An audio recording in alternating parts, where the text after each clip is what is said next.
Hello, Jamie. What's Hey, new? Kurt.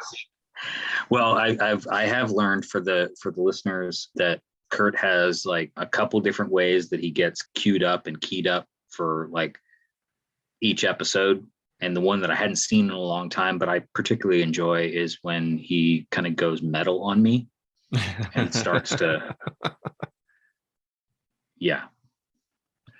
I like a good metal song every now and then, but Yeah. yeah, it's the curveballs, the wild. And you were telling me in the warm up too that you almost were dabbling in, since we hadn't done an episode in a while, you were sort of thinking about our secret other podcast of Jamie and Kurt talk about baseball. And That's right. Yeah, it's a rabbit hole that, yeah, but our love of teams that do not exist anymore, and reminiscing about little league and days at the ballpark. Yeah, well, I don't know if you want me to talk about it, but I was kind of talking about this bobblehead that I got, and then we talked about minor league baseball teams, and then so I went to a minor league baseball game. I bought a hat because their logos are always pretty cool. And hold on a sec here. Now I'm getting, of course, interruptions from Danielle. She just started calling, and now I'll have to cut this part out. It gives me more work to do.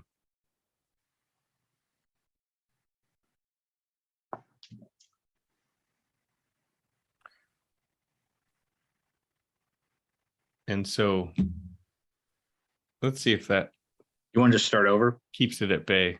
You okay? No, that's fine. It's like, Okay. Yeah, I have to cut rhubarb out of the yard. So it's like, great. Let's talk about bobbleheads. But anyway, let's see. So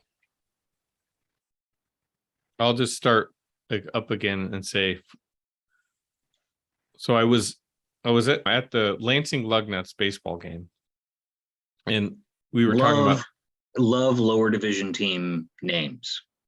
Yeah. And I mean, I don't say that like in a teasing sort of way. I just think it's just, there's the level of personality and passion that both the franchises as well as the fans have for the sport and the players that are on the pitch or on the baseball diamond. Or soccer feels the same way for me. We've talked about our Flint City Bucks. Mm-hmm. Hey, they're in the playoffs again. Sweet.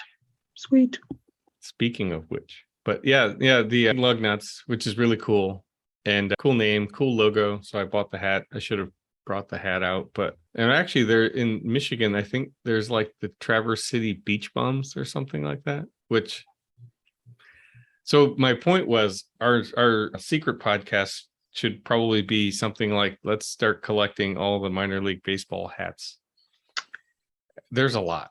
I was Googling. There's a lot. Yeah. There's actually, and there's apparently the minor league teams have like these, like they had like the Latin American League, or this sort of like it's not a doppelganger, but it's like an alternative mascot, some of them. So Lansing Lugnuts has the Locos. I forget the full name, but basically they have another hat that you can buy that has this crazy like bird on the front. I mean, and this color scheme, like it's teal and yellow. I mean, it's this loud color scheme. And then so they have the Lugnuts hat and then the Locos. And I was like, oh my gosh, I really want this Locos hat too. But I didn't want to shell out. Well, that's what I'm saying. It's like minor league baseball and lower division soccer. And I don't mean lower as in like poor. I just mean it's minor league. Yeah, it's minor league, minor league for soccer. Some of them have the most amazing jerseys and sort of fan experiences. I'll share this, and then we can probably get to the coffee, or it might seem like we're totally jacked on coffee right now. But I just heard about this team. I want to say it's in England, like a lower division, but it might be Scotland. And someone was I haven't seen it. I need to go and find it, like an image of this, but someone was describing it as this team has a new kit, a new jersey, and they have apparently modeled it after some kind of mascot. When you said mascot, it made me think of it, that they have. And the mascot is, the way they describe it is like if like Lisa Simpson was like on like a crate, like had been melted and sort of stretched and was wearing a kilt. Apparently they've put that on a jersey, which just sounds totally insane. And so there's 11, guys running around a soccer field with a melted Lisa Simpson and a kilt on their chest. It really seems totally ridiculous, but why not? Yeah, I'm gonna have to look that up too. Yeah. Anyway, so we can go on. We should probably dedicate maybe a whole other hour to graphic design gone wrong. Oh yeah, I believe 99% Invisible has covered stuff like that on their own. So hey, we can either recommend people to them or we can do another one ourselves. Right. So for coffee, and we can quickly dive into that. I'm sticking with my local guys, and I've got it's called the Berry Kiss. I've had it before. We've talked about it before, but I think it's becoming, as much as I love Damn Fine Cup of Coffee for its reference to Twin Peaks, their Berry Kiss one is a nice light roast that has a nice sort of fruited aroma. It kind of has this berry flavoring. I mean, it's not flavored, but it just has this nice sort of sweet and fruity note to the scent. So it's nice. I like it. Cool. Very cool. And so what about you? It's we're still doing dark roast. Black as midnight. Yeah. Well, you can't go wrong. Yeah. With a nice good dark roast. So let's jump in. There was a couple of points that we wanted to make on a new sketch.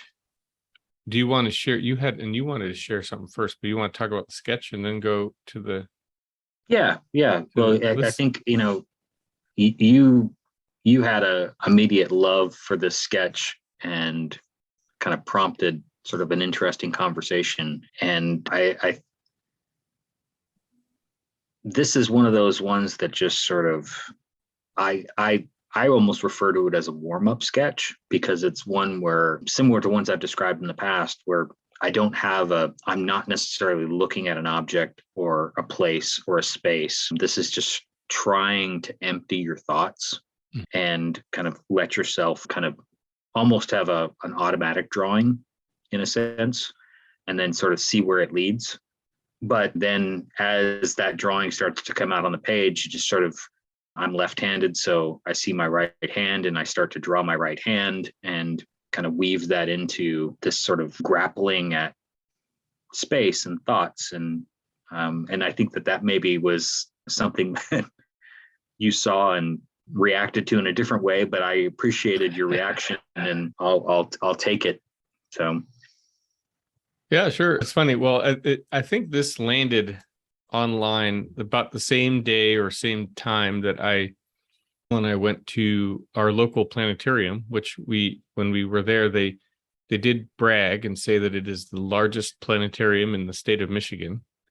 So we're lucky because it's like we could walk there, although on a super hot day we did not walk, we drove, but it's very close to our house and it's part of the Flint Cultural Center. And so it's always fun to go to the planetarium, but we went specifically they had a showing where the presenter or the staff person, I don't know, or planetarium dome scientist, talked about the new images from the Webb telescope. And we had talked about the Webb a while back, I forget what episode, in how it was preparing to launch. And so now that we've gotten some of the first images out of it, even though your explanation of the sketch doesn't have really a direct connection to outer space or anything, but it did kind of strike me as like a little bit of like this the hand, but it's also like kind of a space suit, the abstract elements around it, but then the the sort of playing with different scale, right? You have the hand, and then you have these objects like the perspective kind of punch through the hand, and then on top of the hand, and these sort of random elements kind of gave me like a Kubrick like Space Odyssey futuristic abstraction of what outer space could be. And that's the thing, like with seeing the Webb images, is like, how does a human brain wrap your head around the vastness of the universe? And they explained that with the telescope, we can see now 13. So what is theorized, or I don't know how they measure it, but they basically say that the universe is 13.8 billion light years big and continually expanding. And so the Hubble can reach 13.1 billion light years with its distance. And the Webb now can do they have measured that it can do 13.3 billion light years. So even though it's 0.2 to 0.1 to 0.3 billion light years difference between Hubble and Webb, in science terms, that's a massive improvement. And that's a big like leap forward to being able to, because what they noticed, and I think the image that you were talking about off camera or whatever we want to call it, there was a couple of images that have come out, but they at first thought there was like a fault like in the camera, but because there was this like streak in one of the images that they're looking at, and then they realized that no, it's the fact that the camera is even better than they expected and can actually see farther away or fainter and farther objects than they thought they could see or thought they were going to get. So it's pretty fascinating. And then they went into all this the science of how they're I talk about this in my acoustics and lighting class. We talk about the visible light spectrum, the electromagnetic spectrum, the broader spectrum, and we can only see with our human eye a very small sliver. And the Hubble and the Webb are tipped toward early infrared and mid infrared, so beyond the visible light spectrum that our eye can see. And so the images that they take, and I'm all really, so hopefully I sound as amped up as I am. This stuff is so fascinating, but they basically have to filter the images. So if we looked at the raw image, we would either see nothing or like this sort of gray splash or whatever, because our eye can't see the thing. So they cast filters on it to sort of scale it back to the RGB or the RGB, the rainbow of colors that we can see, so that we can actually assess. So probably more the layperson like us can understand something, comprehend what the heck it is. Right. But then it's kind of like looking at the Matrix. So the scientists are looking at the data from the camera more so than the actual image, because so then they can use the data from the infrared spectrums, that the frequencies in the electromagnetic range that they're getting, and compare the data points across images. So that's like, to me, like looking at the Matrix. Like they're not looking at images anymore. They're just looking at data and visualizing it in a whole other. Anyway, so it's pretty fascinating. And then so they cast it on the big planetarium dome and zoom in on parts. And they talked about how the cool thing with the Webb is they will be, or maybe there's another camera, but you can download these images that are like billions of pixels, millions, billions of pixels large. I mean, they'll fill up your hard drive probably. But and then you could zoom in, and see all this detail. So anyways, I think it was like the same day that you made the sketch, and I was like, hey, we got to talk about the Webb. No, absolutely. Well, let's pull up an image of it while we're chatting here. Do you have it ready? I think I've got it ready. Yeah. And we were trying to keep this short, and then I just kind of blabbed through it. But hey, we'll change gears to your image, and so that while you're pulling that up, it's just really interesting to see what we've gotten out of the camera. So this is, I think, one of the first ones that it's the first image it says there, which everything in that image basically is another galaxy, which is kind of just, I don't know. I just can't even fathom. Oh, you want to know one fun fact? Are you listening? Yes. So you see how the like Is this on? Is this on? You see how the sort of glare from the sort of star-like object in the middle there? Yeah, those are the ones that are closer to us. The fact that it's hexagonal is due to the shape of the mirror on Webb, right? So it's a fault, so to speak, based on how the image is being captured. So the lens, it's still a camera. It has to focus light and into the lens of the camera.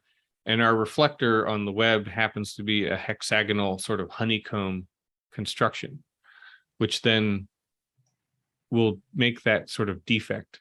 Whereas the Hubble is squarish. So it'll be like 4 points. And so we have 6 points. So I thought that was kind of interesting. So the planetary nebula, this was cool.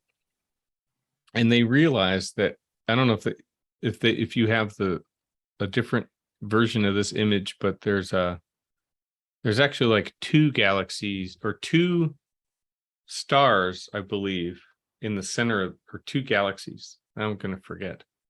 But so in the center, it's not actually one, but there's 2 galaxies that are really close to each other. So, oh yeah, and that's what's the name of that? The Carina Nebula. Yeah, that thing. So cool. It's just crazy. Yeah, it's all fascinating. Clouds of dust, and all those dusts get compressed into stars. Like they generate, as they condense, the mass then becomes a star, and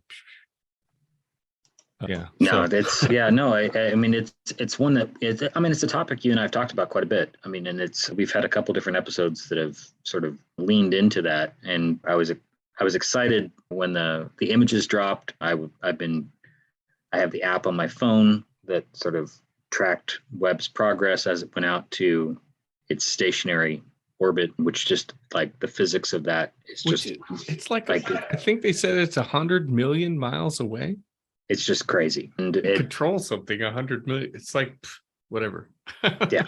Well, I mean, it's math, right? Yeah. But yeah, it's amazing. And I think I had shared, and like you said in one of those previous episodes, we were talking about it. There's a great sort of spaceman sketch when Webb launched that I had done, and we sort of chatted about it. But yeah, there was a moment, gosh, it's probably like 10 years ago now, where NASA had a 2-scale mock-up of the Webb telescope that they were shuttling around the US to different festivals and different events, really to celebrate what they're doing, but also sort of kind of the excitement that you were just talking about and expressing for everybody of the wonder and the imagination that sort of is involved in this for folks who these types of endeavors. I mean, it's science, it's wonder, it's creativity. And so Em and I were able to go and see that. It was actually South by Southwest Festival. They had it here in Austin, or had the Webb telescope here in Austin to kind of show it off and show the scale of it, and had a bunch of NASA scientists and engineers kind of talking to adults, kids, anybody who would listen about this amazing mission that now has been realized, and we're all getting to see the fruits of that labor, and it's pretty exciting. Yeah, we could go on, well, even what I learned in like a half an hour, but you could go on and on forever about it. Just so fascinating. But yeah, well, thanks for inspiring an interesting conversation, really. Absolutely.